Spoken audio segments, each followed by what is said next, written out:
Hello guys, welcome back to my YouTube channel, and today we'll be doing another interesting integral which is sort of based on my previous integral that I did, the one I did yesterday, and which and today's integral is sort of laying the footwork for tomorrow's blockbuster integral. Oops, spoiler alert. So let's get to it like always. So we have our problem integral, let's call it I, being defined as the integral from 0 to infinity of sine cubed of x divided by x cubed dx. Now, you might notice the similarity with my previous integral. Well, the numerator is the same, right? We had a sine cube before, we had a sine cube now, except we've increased the power of the denominator. We have x cubed in the denominator instead of an x squared. But our basic strategy is going to be the same. We want to split the sine cube in terms of simpler components using some trigonometric identities, and then it will be way easier to calculate this integral. So if you remember my last video, or if you don't, I'll just remind you, we had sine of 3x being equal to the 3 times sine of x minus 4 times sine cubed of x. Now if we do some algebraic rearrangement, we have sine cube of x being equal to 3 times sine of x minus sine of 3x, everything divided by 4. So let's make this substitution now in the numerator to obtain the integral from 0 to infinity of 3 times sine of x minus sine cubed of x divided by 4x cubed dx. Now by the linearity of the integral, let's split this up into two separate integrals. So for the first integral, I would like to take outside 3 and 4 because they're constant. So 3 by 4 times the integral from 0 to infinity of sine of x divided by x cubed dx minus, now we take out a 1 over 4 of the integral from 0 to infinity of sine cubed of x, sorry, this is 3, my bad, sine 3x divided by x cubed dx. So now looking at each individual part, they seem like fresh separate questions, fresh separate problems.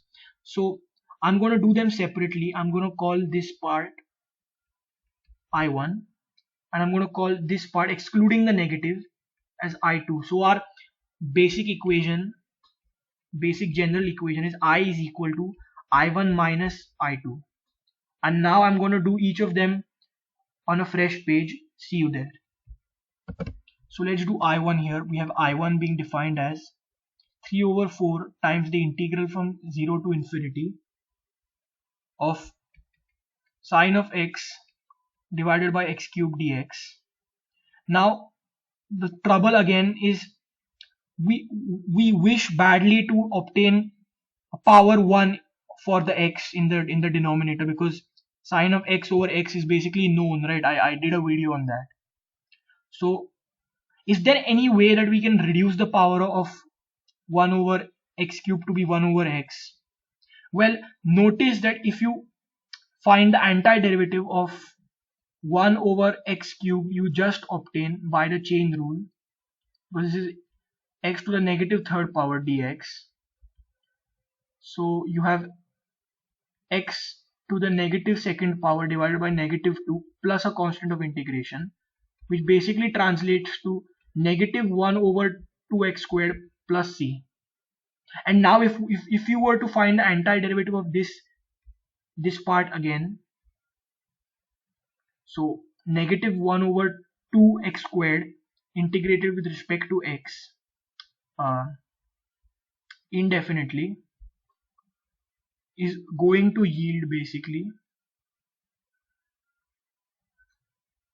1 over 2x plus another constant of integration c.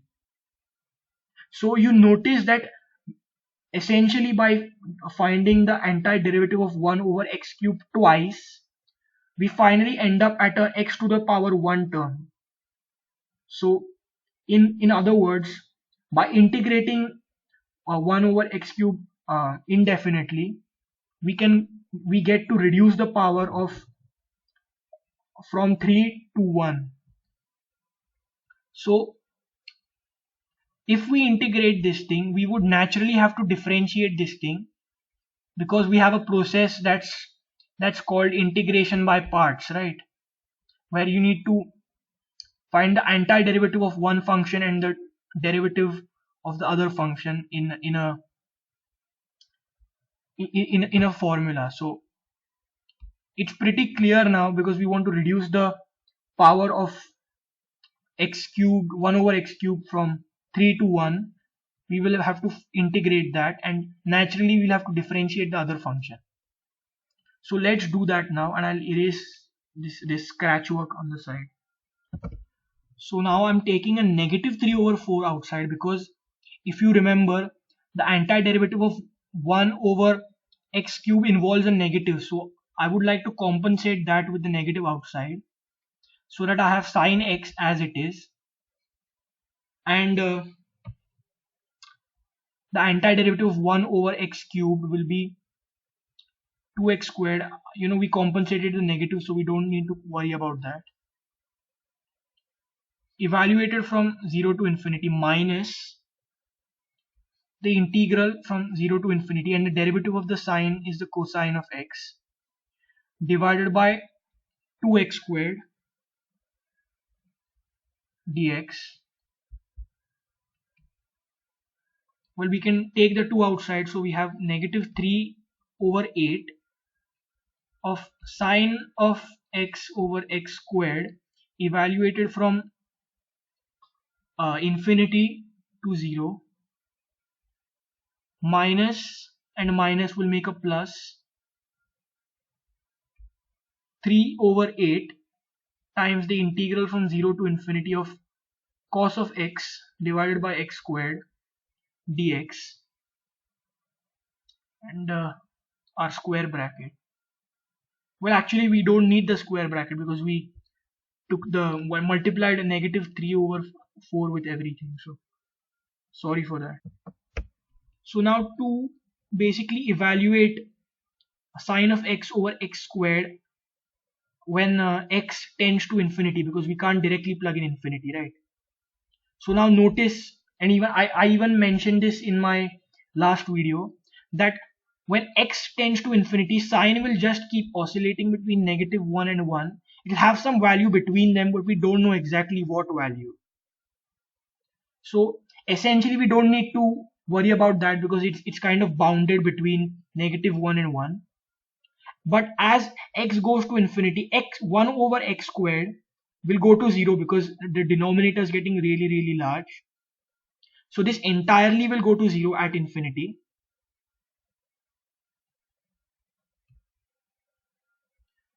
But however, when we are to calculate 3 over 8 times the limit as x tends to 0, when the lower bound of sine of x over x squared, I'll do that on the next step, because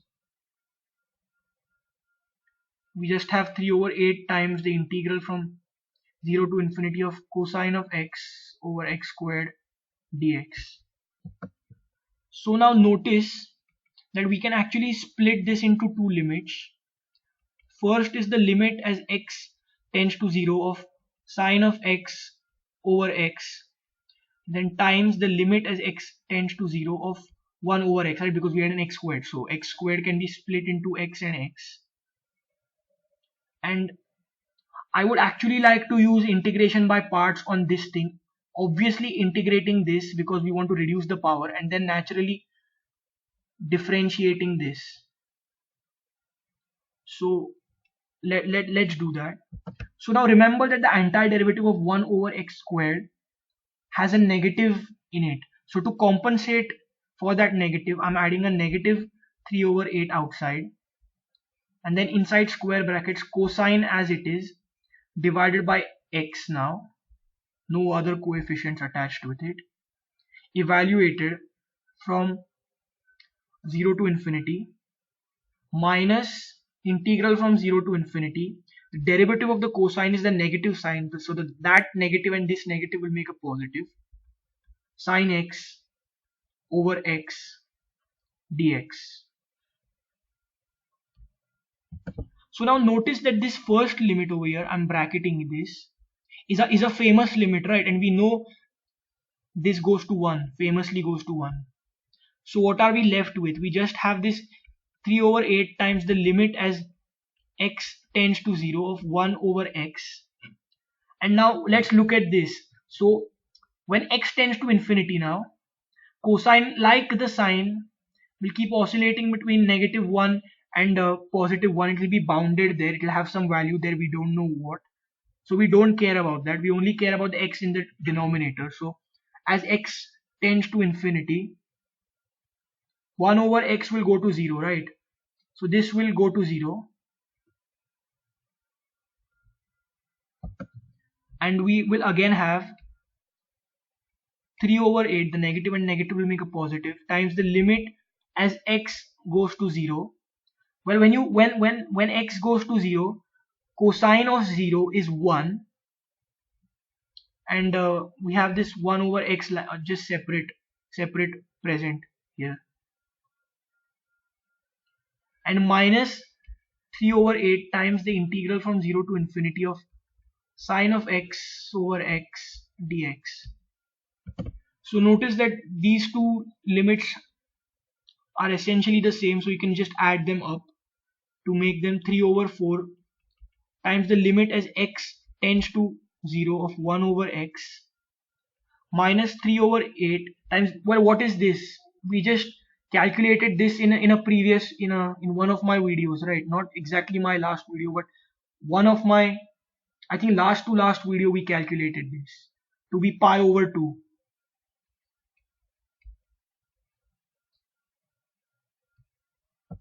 So doing some further simplification now, we have 3 over 4 times the limit as x tends to 0 of 1 over x minus 3 pi times over 16.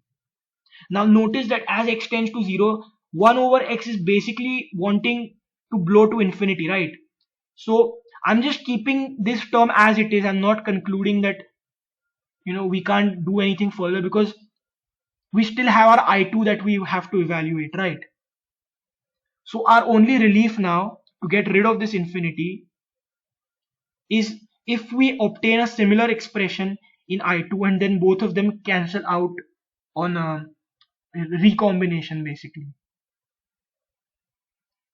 So let's just keep this aside as it is, and basically we did all we could with I1. Now it's time for I2. So now remember that we had our I2 being defined as 1 over 4 times the integral from 0 to infinity of sine of 3x divided by x cubed dx. Now the same procedure to reduce the power of x cubed, 1 over x cubed to 1 over x. We basically have to perform integration by parts. So we take a negative 1 over 4 outside to compensate for the negative due to the antiderivative of 1 over x cubed, and we have sine of 3x as it is divided by 2x squared. We compensated the negative, evaluated from 0 to infinity, minus the integral from 0 to infinity of the derivative of sine of 3x is 3 times cosine of 3x divided by the antiderivative is still 2x squared, and we have a dx here.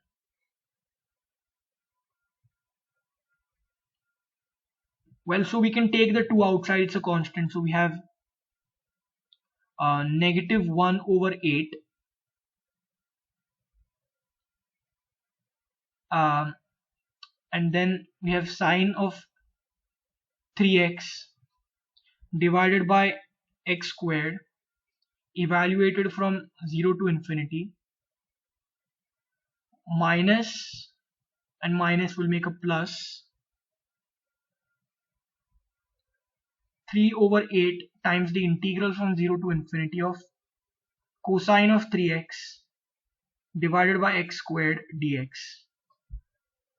So now notice that as x tends to infinity, sine of 3x, just like sine of x, will be bounded between -1 and 1, while the amplitude remains the same, right? So it will have some value in between -1 and 1. We don't know what, so we only care about the x squared in the denominator, since the sine of 3x is not a threat as x tends to infinity. So as x tends to infinity, 1 over x squared goes to 0, so this thing will go to 0 at infinity, at x tends to infinity basically. And now when we want to plug in 0, let's do that systematically. So we have negative negative cancelling out. 1 over 8 times the limit as x tends to 0 of sine of 3x divided by x. I'm going to split this into two limits, times the limit as x tends to 0. We can do this by the product properties of limits. Limit as x tends to 0 of 1 over x, right? Because we had an x squared term, so x here and an x here. Now I want to actually use integration by parts on this thing also. So I'll take a negative 3 over 8 outside to compensate for the negative due to the antiderivative of the 1 over x squared. And we have basically, so we have cosine of 3x as it is over just an x, but evaluated from 0 to infinity, minus the integral from 0 to infinity of, well, the derivative of the cosine is negative sine of 3x times 3, so that negative and this negative will make a positive, and we have just a 3 over here, and x in the denominator as it is, dx. And I'll close this square bracket. Well, now look at this limit part. We have sine of 3x over x, but we want our limit identity of sine of x over x to work, right? So for that, remember that the argument and the denominator should match. So we need to multiply and divide by 3 to satisfy that condition. And as x tends to 0, even 3x tends to 0. So this thing will go to 1, and we have a 3 over 8 outside. So 3 over 8 times the limit as x tends to 0 of 1 over x minus, now look at this cosine now. So as x tends to infinity, even the cosine of 3x will be bounded between -1 and 1. We don't care about that. As x tends to infinity, 1 over x goes to 0. So this entire thing will go to 0. And when x tends to 0, well, cosine of 3 times 0 is cosine of 0, which is 1. So we'll basically have negative and negative will make a positive, 3 over 8 times the limit as x tends to 0 of, we have a 1 because of cosine of 0, over x, limit as x tends to 0, and negative 3 times 3 is 9 over 8 times the integral from 0 to infinity of sine of 3x divided by x dx. So basically these two terms are infinities because 1 over x as x tends to 0 will blow to infinity, but let's just add them for now. So we have 3 over 4 times the limit as x tends to 0 of 1 over x. And now why don't we perform a quick u substitution over here, because this is quite close to our sine of x over x integral that we did in one of our previous videos. So we want to get rid of this 3x term in the numerator. So let's perform a u substitution. Let u equal 3x. So, and our upper and lower bounds are going to remain the same, because when x is 0, u is 0. When x is infinity, 3 times infinity, u is also infinity. So we'll have negative 9 over 8 times the integral from 0 to infinity of, instead of 3x, we have sine of u now, divided by, what is x? X is u by 3, right? U by 3. And we need to also make a substitution for dx. So du is equal to 3 times dx. So dx is du by 3. So du by 3. So these 3's will cancel out. And we have basically 3 over 4 times the limit as x tends to 0 of 1 over x minus 9 over 8 times integral from 0 to infinity of sine of u over u du, and it doesn't matter what variable we have as long as our limits, our bounds of integration remain the same. And we did this in that previous video, right? This is pi over 2. So we have 3 over 4 times the limit as x tends to 0 of 1 over x minus 9 over 8 times, as I said, pi over 2. So this implies that I2 is going to be 3 over 4 times the limit as x tends to 0 of 1 over x minus 9 pi over 16. So we have an expression for I2 and we have an expression for I1. Let's go ahead and substitute them in our grand equation that we defined on the first page. So we defined our grand equation to be I is equal to nothing but I1 minus I2, and we have a substitution for I1, right? We have 3 over 4 times the limit as x tends to 0 of 1 over x minus 3 pi over 16 minus 3 over 4 times the limit as x tends to 0 of 1 over x minus 9 pi over 16. So let's multiply everything by a negative inside the bracket. If 3 over 4 times the limit as x tends to 0 of 1 over x minus 3 pi over 16 minus 3 over 4 times the limit as x tends to 0 of 1 over x. Now minus minus will make a plus 9 pi over 16. And now notice the best part of this video. These infinities, these crazy infinities are going to cancel out, giving us I is equal to nothing but 9 pi over 16 minus 3 pi over 16. Well, look at that. They don't even have a different denominators. They have common denominators. So let's just subtract them directly to obtain 6 pi over 16, which further reduces down to 3 pi over 8 if you reduce by 2. So that's quite an unexpected result. These pi's just come out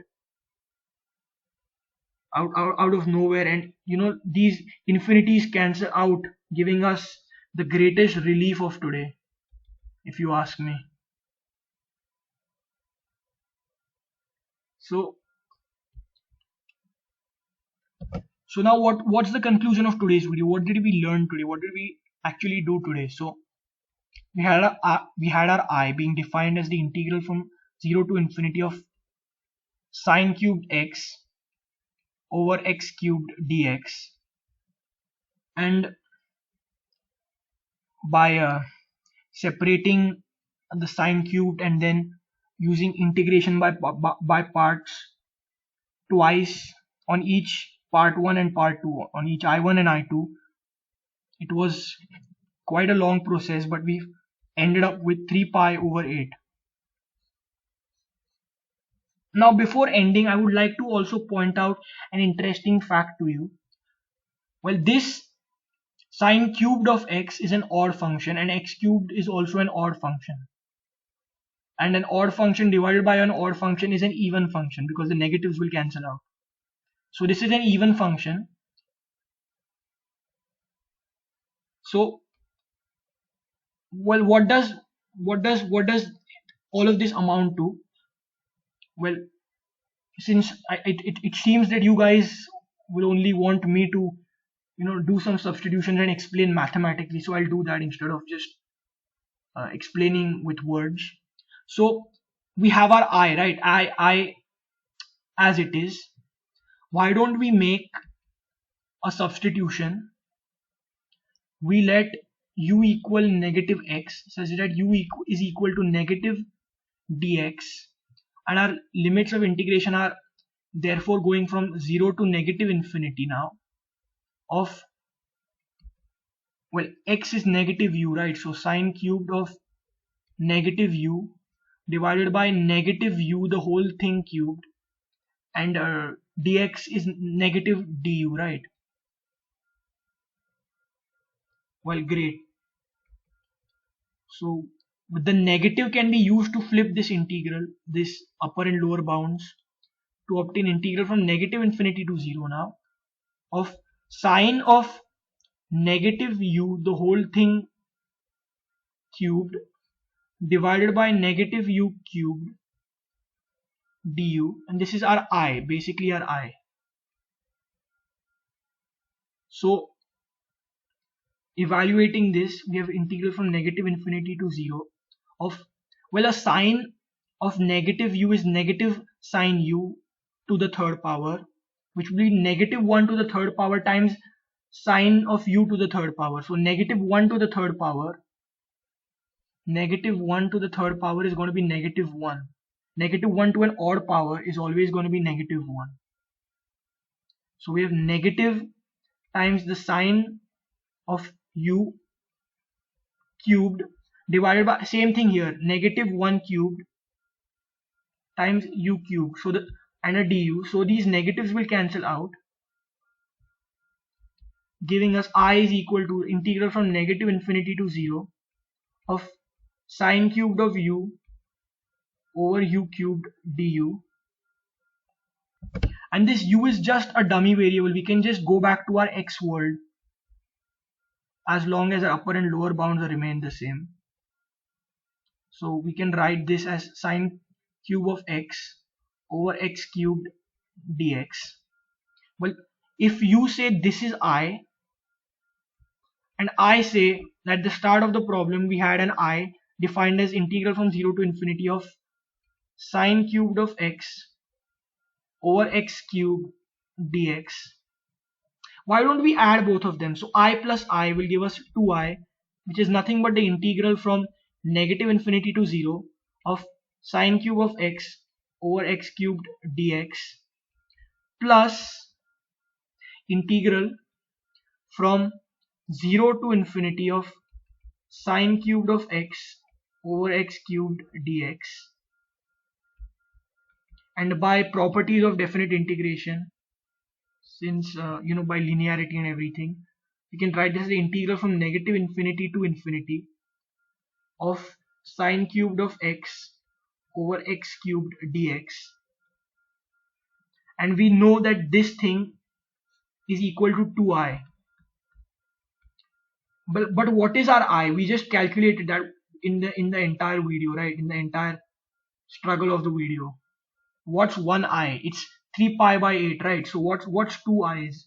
2 times of 3 pi by 8. So that's going to be basically 3 pi over 4. So another grand result is the integral from negative infinity to infinity of sine cubed of x over x cubed dx is going to be 3 pi by 4, or twice of I, twice of 3 pi by 8. So these fascinating results are really what make this video great.